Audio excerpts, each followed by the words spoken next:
Bugün dünyada baş verən ən böyük və səssiz qarşıdurmalardan biri Birləşmiş Ştatlar ilə Çin arasında gedir. Bu rəqabət sadəcə iki dövlətin münasibətləri deyil, qlobal güc balansını müəyyən edən əsas prosesdir. Bir tərəfdə texnologiya, maliyyə və hərbi üstünlük üzərində qurulmuş mövcud sistem, digər tərəfdə isə sürətlə yüksələn alternativ güc modeli dayanır. Bir çox sahələr bu rəqabətin əsas cəbhəsinə çevrilib. Bu mübarizə müttəfiqlər, beynəlxalq təşkilatlar və qlobal bazarlar üzərində də öz təsirini göstərir.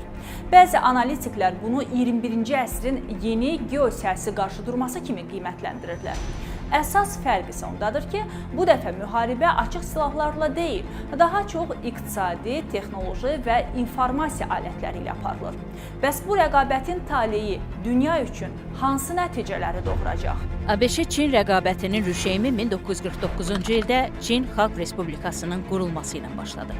ABŞ yeni kommunist hakimiyyəti tanımadı və uzun müddət Tayvandakı Çan Kay-şek rejimini legitim Çin hökuməti kimi qəbul etdi. 1950-1953-cü illərdə Koreya müharibəsi zamanı iki ölkə faktiki olaraq əks tərəflərdə yer aldı və bu münasibətləri daha da kəskinləşdirdi. ABŞ həmçinin COCOM çərçivəsində Çinə qarşı texnoloji və ticarət məhdudiyyətləri tətbiq etdi. Bu da onun qərb texnologiyalarına çıxışını ciddi şəkildə məhdudlaşdırdı. Çin Xalq Respublikası sosialist dəyərlərinə əsaslanırdı. Həmin dövrdə isə Amerika liberal demokratik dəyərləri üstünlük verirdi və nəticə etibarilə bu birbaşa Çinin keçmiş Sovetlər Birliyi ilə birgə addımlamasına gətirib çıxartdı. Sonrakı dövrdə isə bu Sovet-Çin münasibətlərinin mərhələli şəkildə inkişaf etməyinə başladı. Çünki Çin Xalq Respublikası sosialist dəyərlərlə addımlayırdı və Sovetlərdən iqtisadi, hərbi yardım alırdı. Siyasi baxımdan da, ideoloji baxımdan da fikirləri eyni idi, üst-üstə idi. Bu da həmin dövrdə Amerika Birləşmiş Ştatlarını çox narahat eləyirdi. Amerikada bunun üçün əks həmlə addımları atırdı. Bunun üçün Tayvanın muxtariyyətinin tanınması, birbaşa Tayvanı BMT-nin Təhlükəsizlik Şurasına Çinin adından üzv elədi.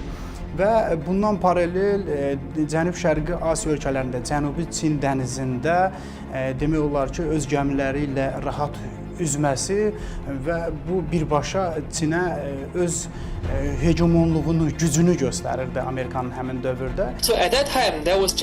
Həmin dövrdə bu sadəcə soyuq müharibənin başlanğıcı idi. Birləşmiş Ştatların əsas təhlükəsizlik narahatlığı ondan ibarət idi ki, Çin bir tərəfə meyllənmə siyasəti yürüdürdü.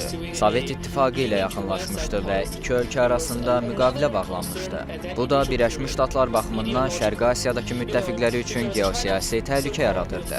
Həmin ilkin dövrdə digər bir narahatlıq da var idi. Çin güya kommunist düşərgəyə keçmişdi və bu halın domino effekti yaradaraq digər Asiya ölkələrinin də kommunist olmasına səbəb olacağı qorxusu vardı.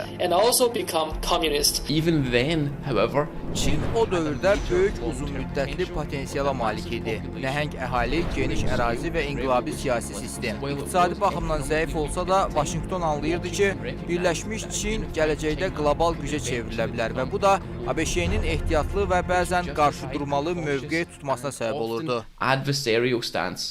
1972-ci ildə ABŞ prezidenti Richard Nixonun Çinə tarixi səfəri baş tutdu. Bu səfər 20 ildən çox davam edən qarşılıqlı izolyasiya və düşmən münasibətinin yeni mərhələyə keçidi, münasibətlərdə yumşalma siqnalı idi.